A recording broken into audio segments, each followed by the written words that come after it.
Hey guys, Trev from the Struggling Artist Podcast, and I want to talk to you real quick about Struggling Artist Record Club. The Struggling Artist Record Club is a vinyl record subscription service where I hunt and curate the best punk and punk-adjacent music out there and mail their record to your door each and every month. Imagine finding your new favorite band from across the country without ever having to leave the house. It doesn't get much better than that. The excitement of discovering new music just got that much easier. As a member of the Struggling Artist Record Club, you are going to receive some of the best music you've ever heard from bands you may never even heard of. Whether you've been collecting records for years or just starting out, the Struggling Artist Record Club is designed specifically for you.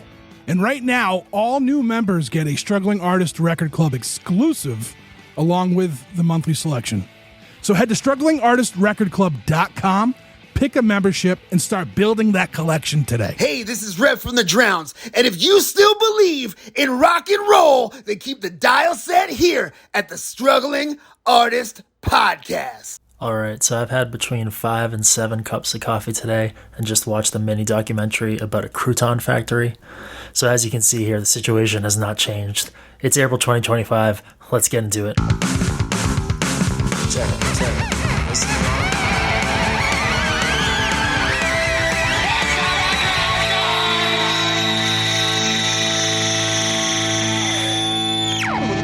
Alright, welcome back. This is your host and friendly neighborhood coffin salesman and musical forager, Aria Rad, here with another episode of Underground Noise. And we have so much great music to talk about. I say that every month, and every month it's true. There's always people making great art out there, and the hardest part is just keeping up with all of it. And so hopefully we can use this program to elevate some of the cool rockin' stuff happening. And if you hear something here you like that you hadn't heard before, please let me know. It would make my day to know that someone found something new to them that they thought rocked. So I want to kick things off by going over a roundup of some singles that have come out over the past month or so. And first up, I want to talk about The Boy Detective. So Michigan ska punk band, they have a brand new song called To the Wanton Will of the Harlot's Hand. And while that's a mouthful, the song goes down really smooth, really classic, aggressive third wave ska punk with like the big hooks, big horn lines. Kind of a lot of ska bands now I feel like are moving more into like old school influence, so it's nice to hear that kind of third wave punk thing still being prevalent and still bands like The Boy Detective digging their heels in. And to go in the opposite direction, we have a brand new song from LA dark wave goth band Aria Rad. The song is called Kismet, and I guess just to put it simply, I saw them once and it was like the most leather I've ever seen at a show. So if you love dancing, you love leather, you love night, and you only have black clothes, you're probably going to love this song. I don't really think I need to say any more about it. And to bring things back home, at least back home for me, we have a brand new single from Little Low called Dark Beer Archives. And so this is really excellently produced emo indie pop punk. And they have a music video to go with it that they shot at O'Brien's. And it's really wonderful seeing so many cool, familiar faces in a room. You might notice Chris Jackson of KCUF fame very prominently featured at regular intervals. And so go check that video out, and that's going to be on their new record coming out next month called Sunshine Guilt. You can get it from Sell the Hard Records, and we'll have a link to that in the show notes. And if there's any justice in the algorithm, we have the perfect segue here to the new Megan from Work single called Life Into a Movie. And this is just triumphant power pop punk. And they're just a really killer band, and there's a music video to go along with this one as well that's hilarious, and I highly suggest checking it out. I know Megan's a huge fan of The Killers, and I want you to think that this sounds huge in that way. It doesn't sound like that band, but it has that kind of enormous feeling that a band like that captures. If that makes any sense, I hope it does. And Jesus Christ, I think we have the first repeat offender band since I started taking over this segment. Flipside, hardcore Oi from Pennsylvania have a new song called Tourist, and I don't know what else to say about them that I haven't said before. It's the fun, perfect line of Oi and hardcore. It hits hard, but it's also kind of fucking hilarious. Like they yell Flipside out all the time, and it's like their own tag, and it's so much fun to listen to. And I think Oi can be kind of precarious because there's a weird, rugged traditionalism in it, and I kind of have beef with Oi suggesting that going to work is awesome, because one time when I was 16 years old, I called out of work. I was gonna call out of work, but then I was listening to an Oi song and I felt so guilty. that I went to work. And it's taken me a long time to forgive that. But I think I've got it past it now, so go listen to Flipside. They fucking rock. It's the kind of oi for like hanging out with your friends. If you know what I'm talking about, you know what I'm talking about. And I'm really looking forward to talking about this next one. So from Pawtucket, Rhode Island, we have Hallowed Blood, which is a solo project. And I actually played Songwriters in the Round event with Hallowed Blood, and I remember watching them play, and they really like capture the room with this really beautiful, eerie energy to the songs. And this song is called Mercy Bullet for a Mangled Deer, and they have it listed as a demo, but I think there's so much more going on with this. There's a lot of beautifully layered vocals. They're really kind of haunting. I know that word could be kind of overused, but it's really an excellently done song. I was going in under the impression when I saw a demo that'd be kind of like lo-fi, but it feels really atmospheric and orchestrated in all the right ways, I guess. It doesn't quite sound like this, but if you're a fan of stuff like the early Emma Ruth Rundle records and stuff like that, you'll probably really enjoy this. So I'm really looking forward to hearing more and seeing them play again, but definitely check that out. We'll have a link for that in the show notes.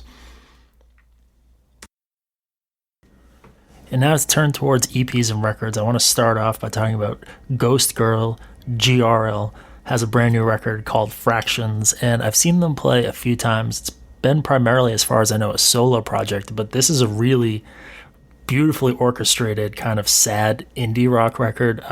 All the production choices are really great, and the songs really pop. I love everything about it. It's definitely what I would describe as Sunday night music. Do you know what I mean? Like sad Sunday night music.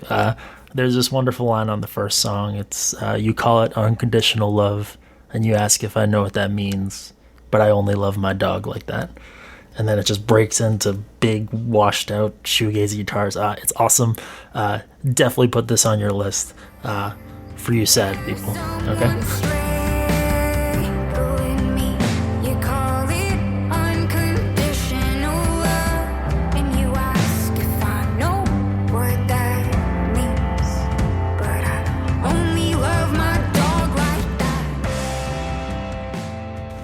All right, and holy shit, next up we have the fucking Kilograms. It's actually just the Kilograms, but the fucking was for the emphasis because this record fucking rules. They have a brand new record, their debut LP called Beliefs and Thieves. And so the Kilograms are a supergroup formed by New Jersey rocker Sammy Kaye and Joe Gittleman of Mighty Mighty Bosstones, Avoid One Thing fame. And this record, they just have hit after hit after hit. They dig in the grooves, they dig in the melodies. Everything just feels good and it moves. I would say it's like a reggae replacements, if such a thing were to exist. Like track for track, no skips. Amazing record, and they end with this cool kind of like psychedelic jam. They really kind of go all over the place musically, but the record sits as one beautiful unit. So just fucking check it out. This will be your summer soundtrack for sure, I swear. If you want to keep things moving, we have Chumhuffer, hardcore punk from New York, has a brand new song out called Burning, which is going to appear on their upcoming 7-inch called Slaughterhouse 5, which is coming out in May.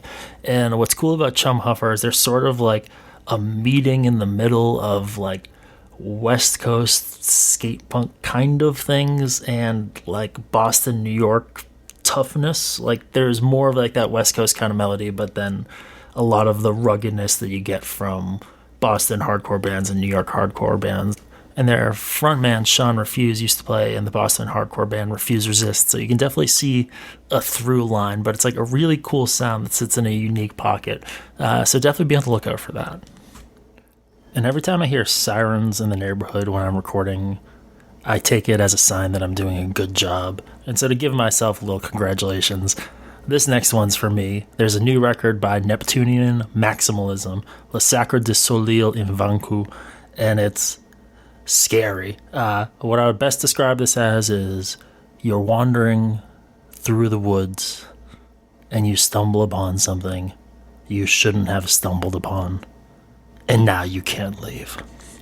It'd be silly to try to sample this hour-and-a-half record to show you here because you really need to let it do its work on you. So if you're ready for an immersive, full-body experience, then I highly recommend the new Neptunian Maximalism record, and all their records. Is really fucking insane shit. You think it's going to be kind of a doomy thing, that it turns to weird drone, free jazz in the jungle kind of stuff. Hard to describe. Take some acid, try it out, wherever you want to do.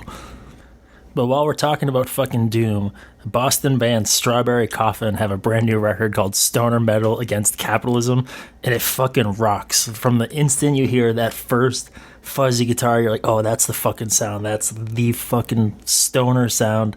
And this record just really hits. It's so much fun to listen to. It's never cheesy, but they go into like the fun alien occult territory by the end, and they have some kind of interesting layers of sound. Like on like the first song, there's some like weird kind of like synthy harmonic minor stuff that kind of back ends the track a little bit. And yeah, maybe we'll play a little clip of that. 1 second.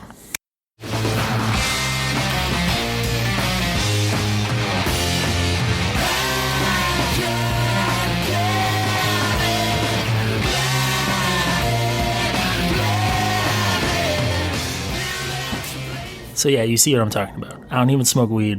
You don't need to smoke weed, but you see what I'm talking about, right? Stoner Metal Against Capitalism. I love that that's the title. I love that it ruffles people's feathers. Some publication posted a stream of this record, and so many metalheads were upset. And you know what? Fuck them.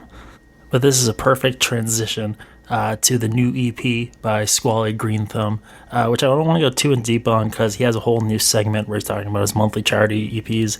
This one is a Doom EP, though. His first, I think, proper Doom EP, very sleep adjacent, and the EP is called EP, like sleep, EP, sleepy. Get it? And all the proceeds from that are going to Food Not Bombs. So make sure you pick up a copy. It's for a good cause, and it's a great long song. I also want to shout out SB, another folk artist from Rhode Island that I actually had the pleasure of playing a Songwriters in the Round event with. They released a new EP called Greatest Hits, and it covers a lot of different emotional ground. There's like a lot of despairing, really serious feelings, but a lot of kind of hilarious humor underneath it all. There's this line, because I don't know calm and I don't know rest, I know 4 vodka sodas on an empty stomach, and that really fucking got me in the right place. But it's really like a really nice collection, and they're a lot of fun. If you ever get a chance to catch a show, they play a lot around Rhode Island and Boston and stuff, so definitely be on the lookout for them. And while we're talking folk punk, Philly Yell at God has a new EP out called Strong Feelings. This is a 2-piece folk punk band from Philly. It's driving banjo and acoustic bass, and what I like about this is I've talked about this before on the podcast, but sort of folk punk being about like folk music and really rooted in like folk tradition. And you can kind of hear that in the way they present the instrumentation and the way they write their songs. It has a very like organic traditional folk feeling despite being very modern and very topical. And it's really cool little EP. And after that, we have from New Hampshire, Grub Lord have a new EP called Slumber Party Ritual. And this is like, I guess the biggest word I would use here is like scuzzy, like garagey, punk, unrepentant, but scuzzy. Like a lot of attitude and a lot of like fun occult kind of stuff adjacent sprinkled in there. I mean, the EP name's called Slumber Party Ritual, and I think that's what it sounds like. Not like big, dense monks in a mass ritual. It's a slumber party ritual. What happens at a slumber party? Fucked up shit. I don't know. It's been a long time. But I can assure you that that's the case. So go check out their new EP. It's a lot of fun and it's really cool rock and roll. And the last release I want to talk about is Joseph Allred, guitarist and multi-instrumentalist from Tennessee, is releasing a new album called Old Time Fantasias. And pretty much anytime Joseph releases anything, it's an instant buy for me. I think they're the greatest guitar player I've ever seen perform in my life, and I'm not exaggerating. I really mean that to be true. And their records are definitely a maze. I think they have over 20 records at this point, and they're all quite different. And lately they've taken all kinds of twists and turns from kind of traditional folk, bluegrass, Appalachian music to psychedelic, ambient, textured music. And this record has a much more kind of band feel, and I'm interested in hearing it. It comes out in June, but there's a few songs available now, so you can go ahead and pre-order it. I promise you it'll be worth it. Amazing music from an amazing musician. And I want to close out with just highlighting a few goings-on about town, as you might say. So our friends at Thou Merciless Graves, nautical, gothic, folk, horror, as you might say, are performing Fringe Fest at the Rockwell this upcoming May, and they're performing their show Wrath of the Selkie, a musical maritime folktale, 16 rounds of chemo in the making, Jesus fucking Christ, and it's a story of sea monsters, shapeshifters, blood-soaked revenge, and it's a genre-bending maritime folktale following the trials of the mythical Selkie as she pursues the monster who has stolen her skin and the parallel odyssey of the songwriter's cancer treatment. So it's a really powerful show. I've had the good fortune to see it. And so definitely check that out if you're in the Boston, Somerville area. They're performing the show May 6th, May 8th, and May 10th as part of the Fringe Fest. And on top of that, there's some really good rock and roll happening in May. Micah Schnabel and Vanessa Jean Speckman are going out on tour with a full band performing songs from Micah's last record, The Clown Watches the Clock, as well as songs from their full band, Call Me Rita, which is a crazy sonic poetry punk band. And they're touring through the upper East Coast and up to Canada, and be on the lookout for them. It'll be a really powerful, intense show. You don't want to miss it. They're incredible people, incredible performers with an intense and pertinent message, I guess I would say. So definitely be on the lookout for them. And the last bit is a bit self-serving, but not entirely. Goodbye Blue Monday, the most dangerous band in Scottish pop punk, as some might say. And my band, Coffin Salesman, has the pleasure of playing with them at Faces May 15th with Blame It On Whitman, and that's the start of their tour. They're playing Pooza Fest and some other select East Coast dates, so if you're around, definitely go see them. Incredible, incredible band. So thank you all for your time today. I hope you found something new. I hope you had fun. I hope my voice isn't too nerdy and fucking annoying for you. And if you have something you want to promote, send me a message. You can find me on Instagram at coffin_salesman, or you can send me an email at aria@thestrugglingartistpodcast.com. And we're going to close out with Mercy Bullet for a Mangled Deer by Hallowed Blood. Sending you the best. Peace and love.